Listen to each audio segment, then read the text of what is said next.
And it's good news with Dick Baumbach. How are you, Mr. Baumbach?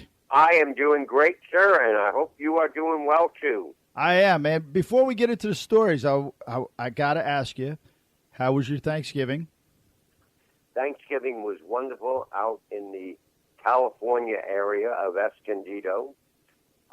We were with our son and his family at a beautiful timeshare that is called the Lawrence Welk Resorts.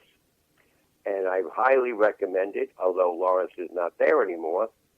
But it is really incredible.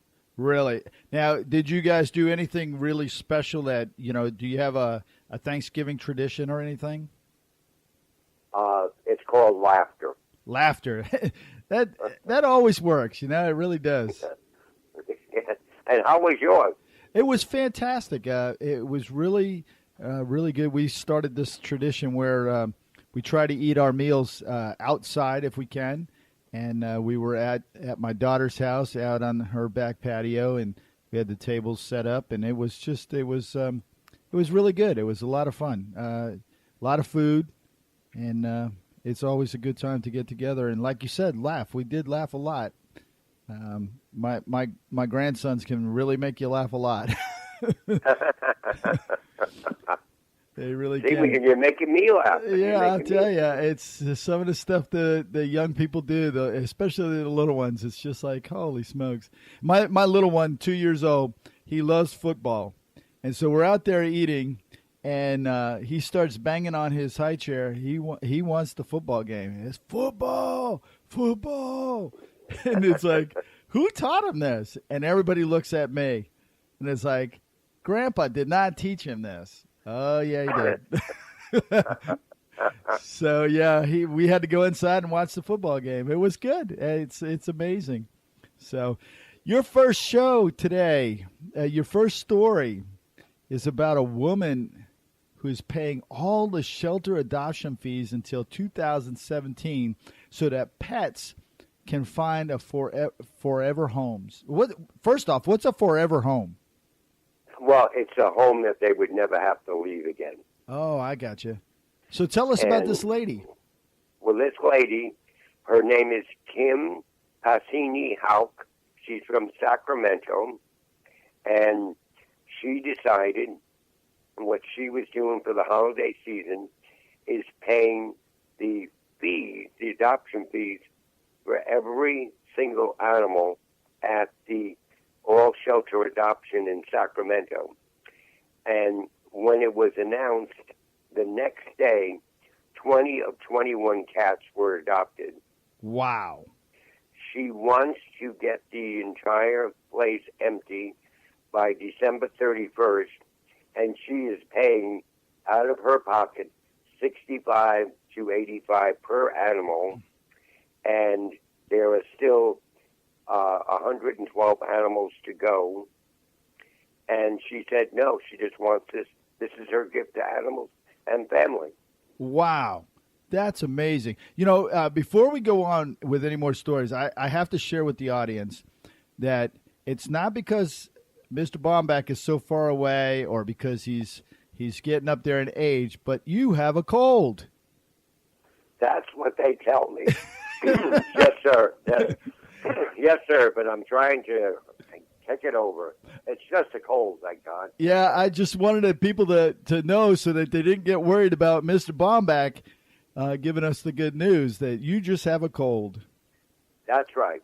And they won't get it from me because this is through the air. It's not looking at me face to face. There you go. So this lady, is she on target to do this with her pets or with the pets? Yeah. Or yeah, the shelter says that they think every pet will be gone by the end of the year. Wow. That brings us to the next one, which is I would say it's almost similar, but not really, I guess. But a woman brings meals to a homeless man twice now after she sees him sharing with others.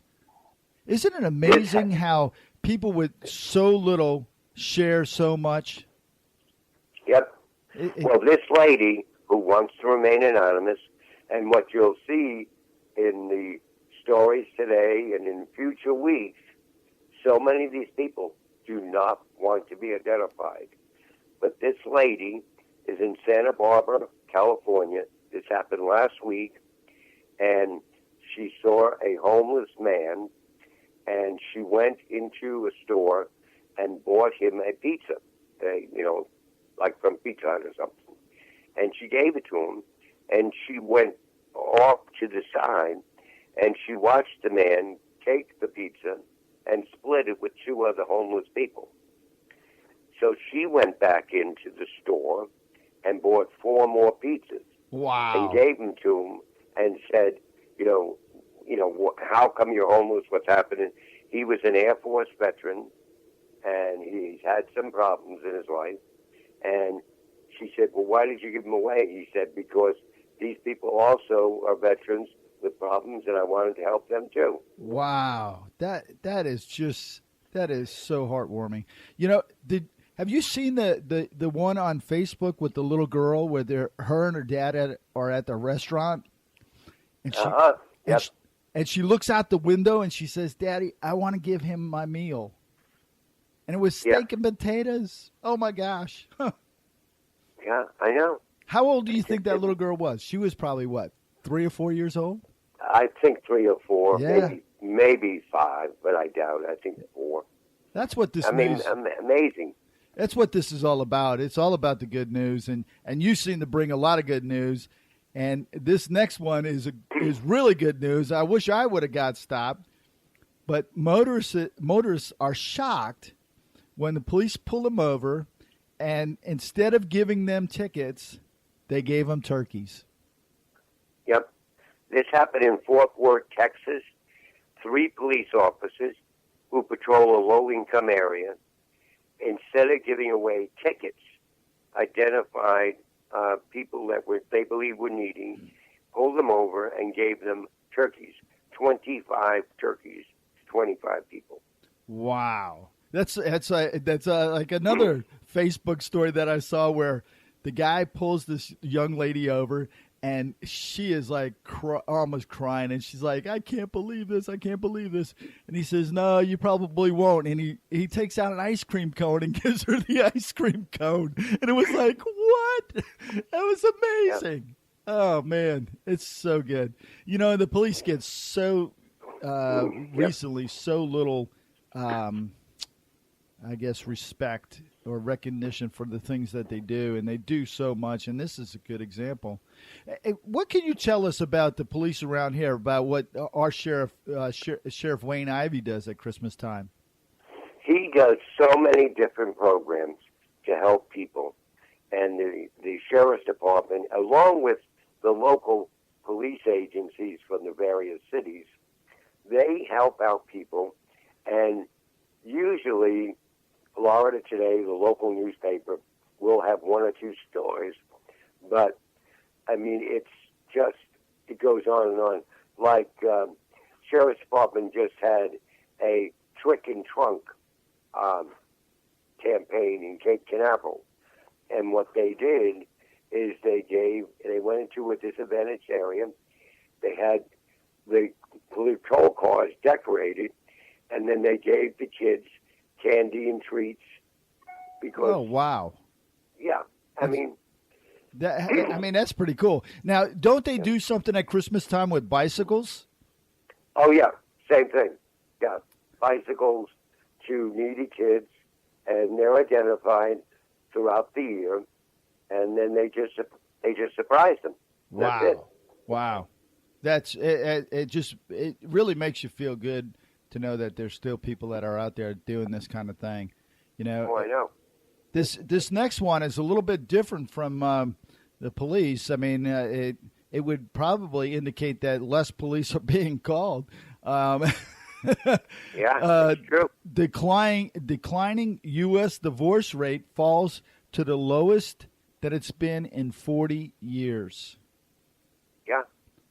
The National Center for Family and Marriage Research says that the divorce rate has now fallen to 16.9 per 1,000 marriages, the lowest since the mid-1970s. That's incredible. What do you think? What do you think is the driving force behind that? I think it's people when they make a decision to get married, or making the commitment, or deciding, yes, we're going the distance. We're going to make it happen. Yeah.